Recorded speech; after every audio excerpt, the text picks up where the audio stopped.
Welcome to the Great Detectives of Old Time Radio. From Boise, Idaho, this is your host, Adam Graham. In a moment, we're going to bring you the second episode of World's Great Novels adaptation of The Moonstone. But first, I do want to encourage you, if you're enjoying the podcast, to please follow us using your favorite podcast software. I do want to encourage you to check out my wife's business, Ashira Clips, at lilarose.com/Ashira.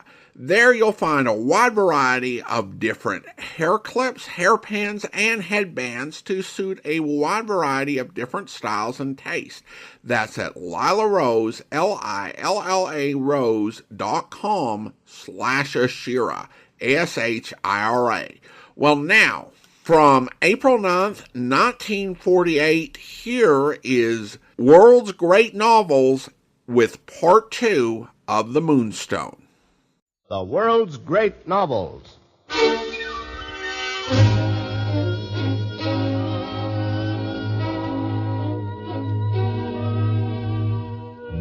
In the middle of the 19th century, Wilkie Collins, along with his famous contemporary Charles Dickens, exercised a strong influence on the literature of his day. His most famous work, The Moonstone, is still regarded as a classic in detective fiction. For Wilkie Collins was one of the very first to develop the technique of mystifying the reader by deft manipulation of situation and effect. The National Broadcasting Company presents the second episode in its three-part dramatization of The Moonstone by Wilkie Collins. Another in the series of books that live, The World's Great Novels.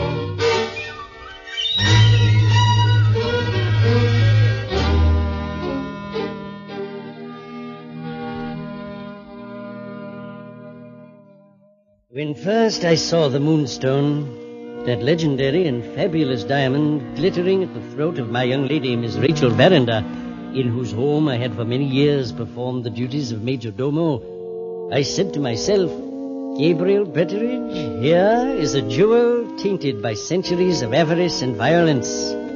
But still, on that fateful morning of which I now tell, I was hardly prepared for what I heard from upstairs. It was my daughter, Penelope. She came flying down the stairway after me. Father, for heaven's sakes, come upstairs right away. The diamond is gone. What are you saying? Are you out of your mind? It's gone, and nobody knows how. Oh, come up and see. Yes. Go on, girl. Go ahead. Father, can't you hurry it faster? I'm not as young as I once was. Go ahead, girl. See, the drawer in the Indian cabinet is pulled all the way out. I myself saw Miss Rachel put the diamond into that drawer last night. Let me see. Yes, the drawer is empty. Miss Rachel, wasn't I here last night when you put the diamond away? Miss Rachel, is this true? The diamond is gone. But Miss Rachel... Gabriel. Oh, Lady Verinder, I'm glad you've come. I heard a scream. What is it? What? Oh, the drawer. Yes, my lady. It is empty. I must speak to Rachel. Where is she? She's retired to her bedroom. She's locked herself in. I must speak with her immediately. Rachel, let me in. It's Mother. Rachel, it's gone. The Moonstone, gone.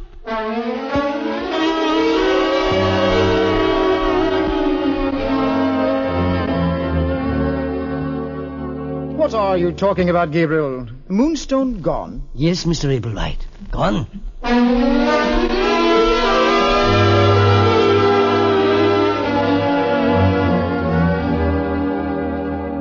Yes, Mr. Blake, it's true.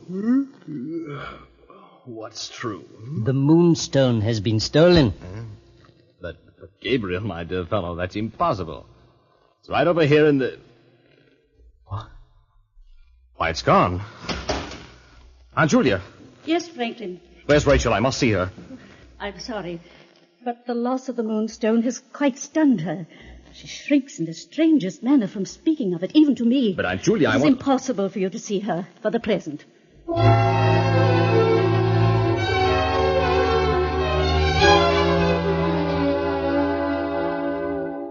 From the very beginning, it was obvious that Superintendent Seagrave, our local police chief, was not the man to conduct an investigation on so serious a matter as the disappearance of the Moonstone. And he was very quickly replaced, at the request of Franklin Blake, by England's most celebrated detective, Sergeant Cuff.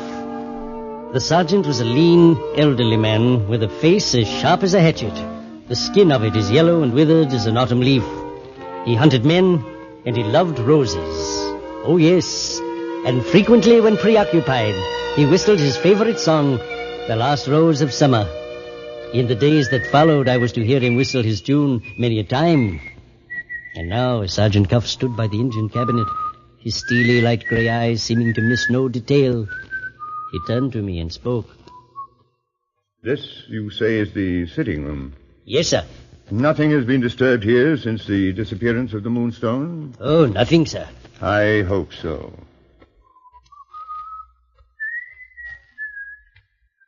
Here. What's this? Huh? I beg your pardon, Sergeant. This small paint smear beneath the lock on the door. Oh. The door was recently painted? Yes, sir, it was, sir. By Mr. Franklin Blake, with the help of Miss Rachel Verinder. Mr. Blake loves to indulge his fancies. Decorative painting, he's one of them. So it is. Yes. I would like to talk to Mr. Blake. Is he about? Yes, sir. Yes, sir. I'll bring him in directly.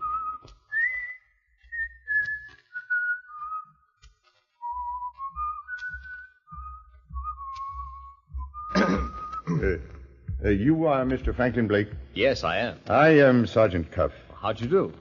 Can you tell me about this door you painted? I believe you were assisted by Miss Verinder. That's correct. When did you finish painting the door? About 3 o'clock on Wednesday afternoon. And the Moonstone disappeared that night? Yes. That would be 2 days ago. Mr. Blake, can you tell me how long it would take the paint on that door to dry? I can tell you exactly, Sergeant Cuff. You see, I prepared a mixture I call a vehicle, and poured it into the paint, which caused the paint to dry in 12 hours. 12 hours, you say? 12 hours, Sergeant. Let us reckon back, Mr. Blake. At 3 on Wednesday afternoon, that bit of painting was completed. Right. The vehicle dried it in 12 hours. That is to say, by 3 o'clock on Thursday morning. Mm-hmm. Does anyone here know just what caused that small paint smear beneath the lock? Oh, well, Superintendent Seagrave, the police officer who has retired from the case, he said one of the women servants' petticoats had smeared it when they came in this room to be examined by him, sir. The servant's petticoat is not responsible for the paint smear, because when the superintendent conducted his investigation, that paint was already 8 hours dry. Huh? My thanks to you, Mr. Blake. It's quite in the cards that you have put the clue in our hands. Well? Oh, Sergeant, this is Miss Rachel Verinder. Did you say, Sergeant, that this man here has put the clue into your hands? I should say, Miss Verinder, that Mr. Franklin Blake has possibly put the clue into our hands. And now I should like to ask a question. Observe this smear on the painting of your door. Do you know when it was done or who did it? Will you follow a young lady's advice, Sergeant? I shall be glad to hear it, miss. Then do your duty by yourself and don't allow this man here, Mr. Franklin Blake, to help you. That is my advice, Sergeant Huff.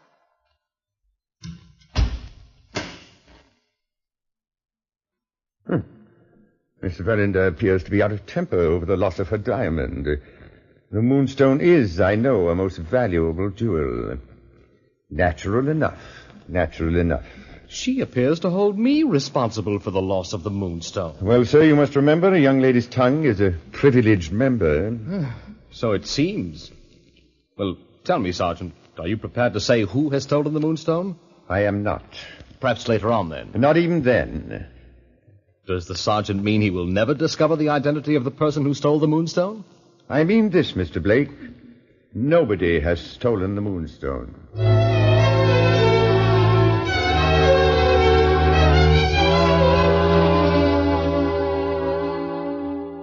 Then Sergeant Cuff asked to speak to my lady.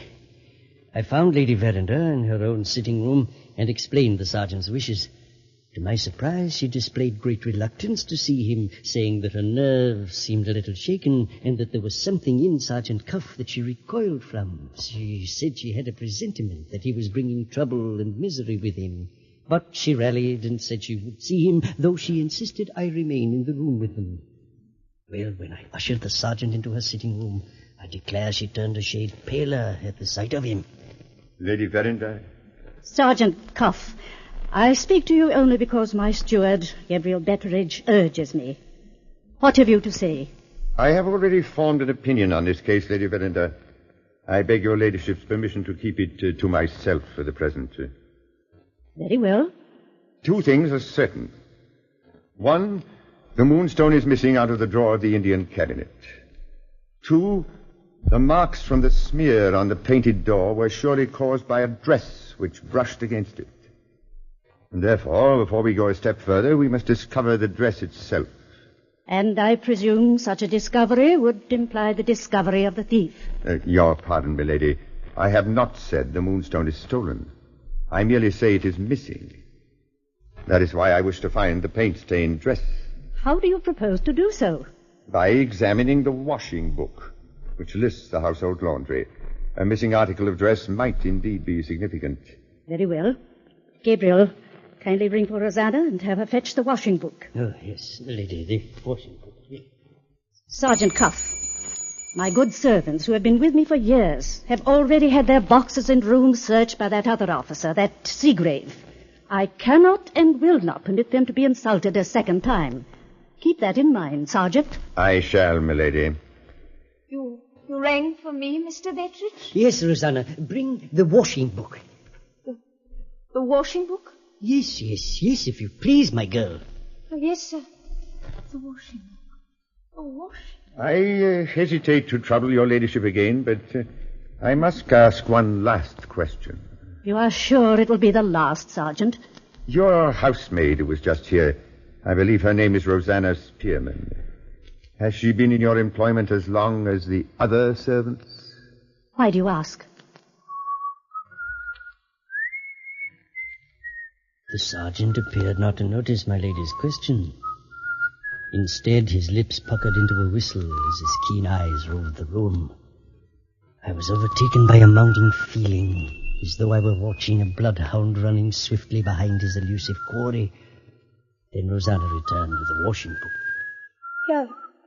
Here's the book, sir. Thank you, Rosanna. Here you are, Sergeant. Thank you. May I go now? Yes, Rosanna, you may go. Thank you, my lady. Oh, thank you. Sergeant Cuff, a moment ago you asked how long Rosanna had been employed in my household. Why did you ask? Because, Lady Verinder, the last time I saw Miss Rosanna Spearman, she was in prison for theft. Pity, but Sergeant Cuff was right. Although Rosanna had indeed served a term in prison, my good sweet mistress was determined that the poor girl with the crippled shoulder should have a better chance in life, and so had given her employment. Then Miss Rachel reappeared and refused permission to have her wardrobe examined in the search for the paint-smeared dress. After she had again locked herself in her room, I glanced apprehensively at Sergeant Cuff. Gabriel. Yes, Sergeant Cuff? Come out to the garden. We'll have a look at the roses. Life, Gabriel, can be most strange. A man's ambition can be a simple one, yet so easily denied. I have always wanted to be a gardener. Yet here I am, a detective. Well... Hello. Huh? What is it, Sergeant? I saw Rosanna Spearman hiding back there behind a clump of shrubbery. Oh, poor creature, I'm not surprised. My daughter Penelope says that Rosanna has recently conceived an attachment for Mr. Blake, who often walks in this part of the garden. Perhaps it suits her fancy to have a look at him. Falling in love with the gentleman of Mr. Franklin Blake's manner and appearance doesn't seem to me to be the maddest part of her conduct by any means. That noise. Someone's coming through the shrubbery. Gabriel! Oh, it's Mr. Blake. Yeah. Oh, there you are. I'm glad I found the two of you together. Say, Gabriel. Yes, sir. Did one of the tradesmen yesterday met Rosanna on the path from Shivering Sand to Frizinghall Town? I forgot. What's this? Why, yes. And at that time, she was supposed to have been ill in her room. Isn't that right, Gabriel? So she said yesterday. Well, obviously, her attack of illness was merely a blind to deceive us. She had some guilty reason for secretly going to town. The paint-stained dress is a dress of hers. Yes, it's my belief Rosanna Spearman has stolen the Moonstone. Shouldn't Lady Verinder know of this? Not just yet, Mr. Blake. Well, I must say, Sergeant, the workings of a policeman's mind are too mysterious for me. Then, sir, let me enlighten you. If you were to inform Lady Verinder of what you know about Rosanna, she would only tell her daughter, Miss Rachel. Am I to understand you forbid me to Yes. tell my... You take it upon yourself to divulge vital information to Lady Verinder or anyone else without my leave, I will throw up the case. Very well, Sergeant. Very well. And now, Gabriel, I have a request to make of you. Oh, yes. What is it, sir? Show me the way to Shivering Sand Beach. Shivering Sand, you say? Yes. To look at the path Rosanna Spearman took yesterday when she said she was in her room.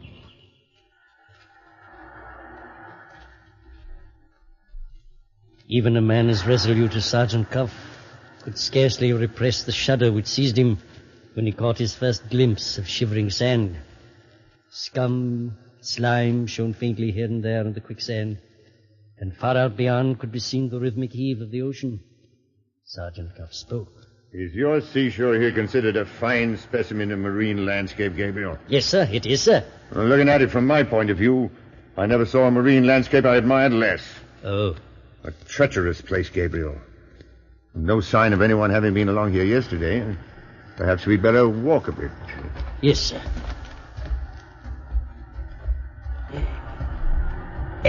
How does the fishing village bear from where we are now? Well, sir, they call it Cobb's Hole, and it is due south in the direction we're walking.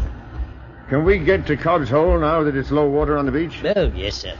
Well, then, if you'll excuse my suggesting it, we'll step out briskly. We had walked, I should say, a couple of 100 yards toward Cobb's Hole when Sergeant Cuff suddenly went down on his knees on the beach, to all appearances seized with a sudden frenzy for saying his prayers. There's something to be said for your marine landscape after all. Here, Gabriel, are a woman's footsteps. Yes, and leading directly to the village. Rosanna Spearman, I imagine, has friends at Cobb's Hole? Oh, yes, sir, of course. Worthy fisher folk by the name of Yolland. She's quite friendly with their daughter, who is afflicted with a misshapen foot and known as Limping Lucy, sir. Then, Gabriel, I think we must drop in on the Yolland. Sure you won't have another top of the Dutch gin, Mr. Cuff? No, thank you, Mrs. Yolland. We say any friend of Rosanna's is a friend of ours.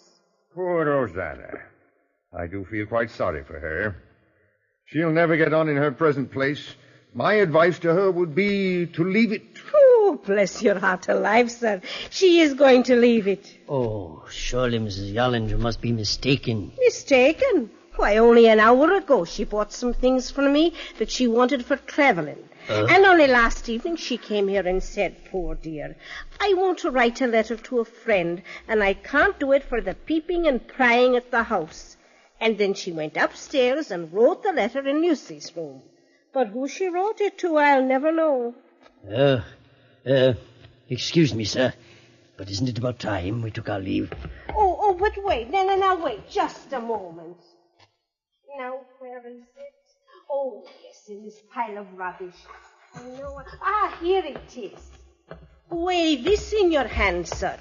Why, it's a dog chain, and a heavy one at that. Yes, quite out of the ordinary. I gave 2 of them, just like this, to Rosanna. I asked her why she wanted them, and she said, they'll go around my tin box quite nicely. You see, I had already given her a tin box. So, you gave her a tin box and chain. Rope's cheaper, I said. Chain is better, said she. Now I ask you, Mr. Cuff, what would she be wanting with such heavy chains? Thank you, Mrs. Yolland. We've bothered you enough. Many thanks, and good night. Oh, good night, sir. I could scarcely credit my senses. Rosanna preparing to steal away from our house with chains and a tin box. But upon returning home, we were met with a new sensation which came from Lady Verinder herself. Sergeant Cuff, I'm obliged to inform you that my daughter, Miss Rachel, intends to stay with her aunt, Mrs. Ablewhite of Frizinghall. She has arranged to leave early tomorrow morning. May I ask your ladyship when Miss Verinder first thought of going to her aunt?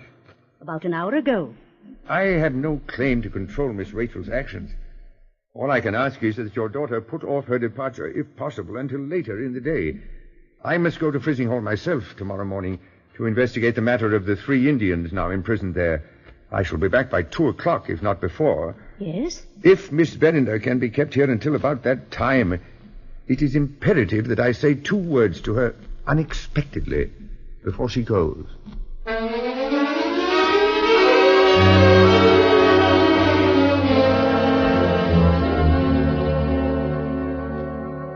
That night, no sleep came to banish the thoughts which plagued my mind. But like a man erasing chalk marks from a slate, as fast as I rubbed out one riddle, another made its appearance. First, the strange behavior of Franklin Blake. Second, the mysterious maneuverings of Rosanna Spearman. And last, the sudden disclosure that Miss Rachel was to leave for a visit with her aunt at Frizinghall. Finally, the long night gave way to morning, when I witnessed a sharp encounter between Sergeant Cuff and Mr. Franklin Blake. Well, what do you want? Mr. Blake, be pleased to remember I am an officer of the law acting under the sanction of the mistress of the house. It would seem to me the worthy sergeant uses his authority something in the manner of a man wielding a bludgeon. No matter. Under these circumstances, is it or is it not your duty to assist me with any special information you may happen to possess? I possess no special information. You would deny that one of the female servants spoke to you privately, sir, last night? I have nothing to say. You needn't be afraid of harming the girl, Mr. Blake. On the contrary, I recommend you to honor me with your confidence. If you feel any interest in Rosanna Spearman... I take no interest whatever in Rosanna Spearman.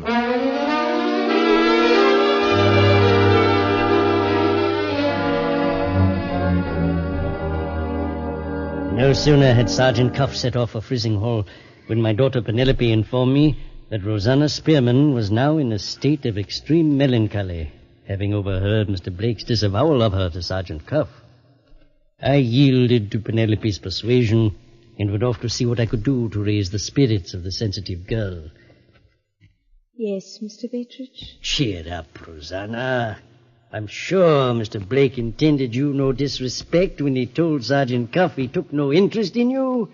He merely lost his patience with the sergeant. Mr. Franklin Blake is very kind and considerate. Pleased to thank him. And now I must get on with my sweet... Oh, come, my girl. This is not like yourself. You have something on your mind. Now, I'm your friend. Make a clean breast of it, Rosanna. Come, make a clean breast of it. Yes. I'll make a clean breast of it. To Lady Verinder? No. To Mr. Blake, then? Yes. To Mr. Blake.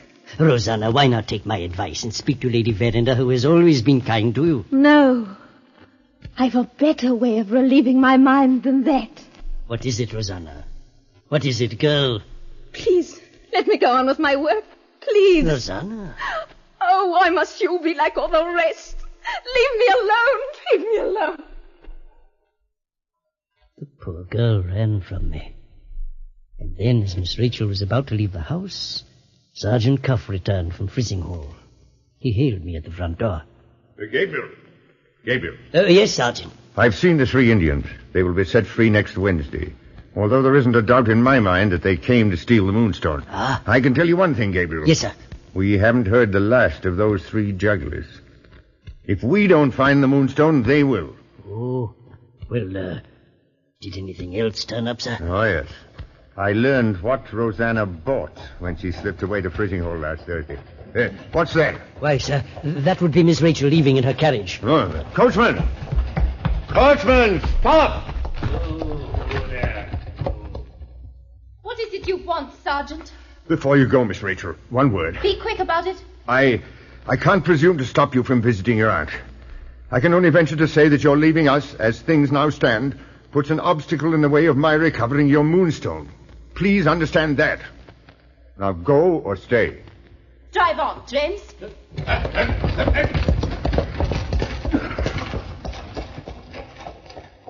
I had hardly recovered from my disappointment at Miss Rachel's abrupt departure when the special officer detailed to keep an eye on Rosanna Spearman reported he had lost track of her. I informed Sergeant Cuff of this and of my conversation with Rosanna a short time before. Without a word, he turned, dashed out of the house, and set off in the direction of Shivering Sand. I sent our little Irish serving boy along with him, and when within the half hour the boy returned asking for one of Rosanna's boots, I had a premonition. I knew even before I knew. Running as fast as I could, I myself carried Rosanna's shoe to Shivering Sand. The clouds had gathered black on the horizon as though they knew, and a hard driving rain came pelting down. The tide was running in. The angry sea returned the thunder above. I looked at the south spit, a ledge of rock which rises high above the quicksand, and on it stood a black, solitary figure, Sergeant Cuff. I hurried to him. He pointed to a footprint in the sand. Then, without a word, he took Rosanna's shoe from my trembling hand and knelt to fit the boot within the footmark. It fits. No doubt of it. Rosanna made this footprint. And the others.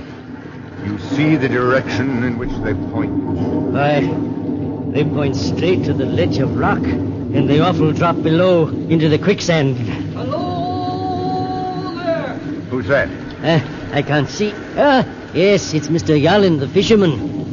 Have you found the lass? No, only these footprints. Then the poor girl is done. Mr. Yallen, an hour ago before the tide came in, how much water would there be below this rock? 1 hour ago. Not enough to drown a kitten. Do you think there's any chance of finding her when the tide ebbs again? None. What the sand gets, the sand keeps forever.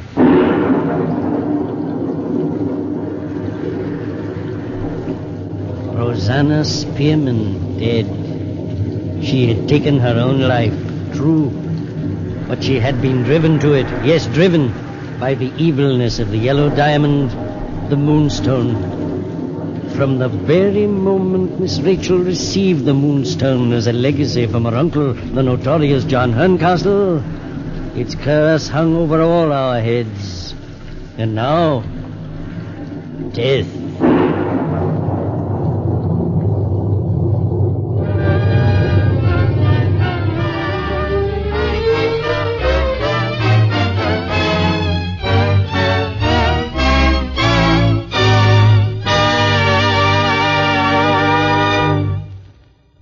Moonstone by Wilkie Collins is one of the world's great novels, brought to you each week by the NBC University of the Air.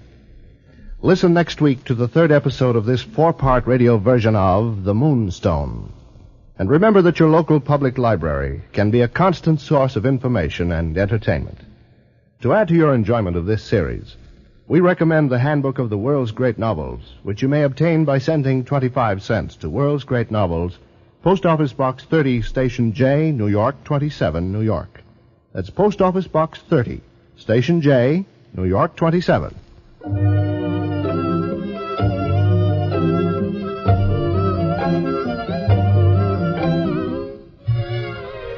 The Moonstone is adapted for radio by Robert Saxon. The music was composed by Emil Soderstrom, and the orchestra was directed by Bernard Berquist. The entire production was under the direction of Homer Heck. Sherman Marks is featured as Gabriel Betteridge, and Arthur Sedgwick as Sergeant Cuff. Rachel is played by Geraldine Kay, Lady Verinder by Alma Platts, Rosanna by Ruth Shames, Penelope by Jane Elliott, and Mrs. Yallen by Mignon Shriver. Franklin Blake is played by Charles Mountain, Godfrey Ablewhite by Sidney Breeze, and Mr. Yallen by Les Spears. This is John Conrad. This program comes to you from Chicago and is a presentation of the National Broadcasting Company and its affiliated independent stations.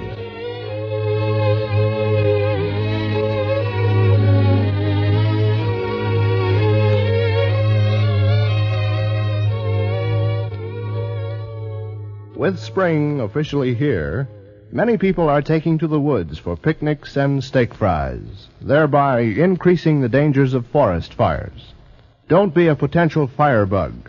Prevent fires by following these 4 simple rules. Crush out cigarettes. break matches in two after using, drown all campfires thoroughly, and find out the law before using fire.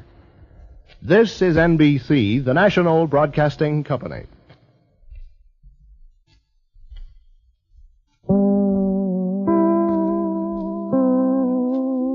Welcome back. This really brought to my mind how much I enjoyed Sergeant Cuff when I read The Moonstone so many years ago. He's wonderfully realized here by Arthur Sedgwick, and I was just so delighted by the performance. Sergeant Cuff is a figure no one talks about when you think about important detectives.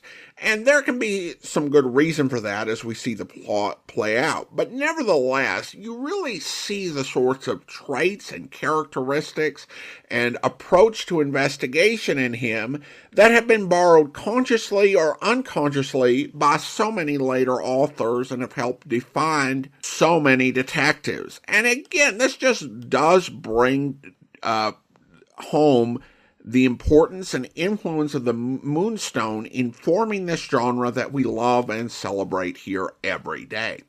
Well, now we turn to listener comments and feedback, and we have a comment on our listener survey from San Diego, California. A listener writes, "Love the show. Please, if you can, have a few episodes of The Whistler. Thank you." Well, thank you so much. I appreciate the comment. Most episodes of The Whistler don't really fit with the Great Detectives podcast, since they're more sort of mystery, crime, drama sort of stories, rather than detective stories that have a true detective. We did feature one episode on this podcast all the way back during our Jack Webb Centennial Week in April of 2020, back on episode 3104S, so around 1,600 episodes or so ago, give or take. We have actually featured quite a few episodes of The Whistler on the Amazing World of Radio, including the very first episode, which was an episode of The Whistler from Chicago. But we had a Whistler New Year's special, a Whistler Christmas special, another Whistler special that tied into the Amazing World of Radio Jack Webb Centennial series. And then we had an entire mini-series that we did several years back where our spring series was recently unearthed episodes of The Whistler that hadn't been in circulation. Although I think this was back in 2021 now, so not all that recent these days. Those are the times we've shared The Whistler, and in addition, we have done them for various app extras, and we did do one for our Patreon extras with Betty Lou Gerson a few months back. I enjoy The Whistler, but it's one of those things where I don't think I could do it every week. I just find that if I listen to it too much, it's one of those shows that does mess with my moods a bit. If you want to hear a lot more Whistler, then I would encourage you to check out Andrew Ryan's mystery podcast, otnetcast.com/mystery, where he has many, many more episodes of The Whistler posted. Thanks so much. Appreciate the comment. And now it is time to thank our Patreon supporter of the day. And I want to go ahead and thank Rich. Rich has been one of our Patreon supporters since March 2020, currently supporting the podcast at the Shamus level of $4 or more per month.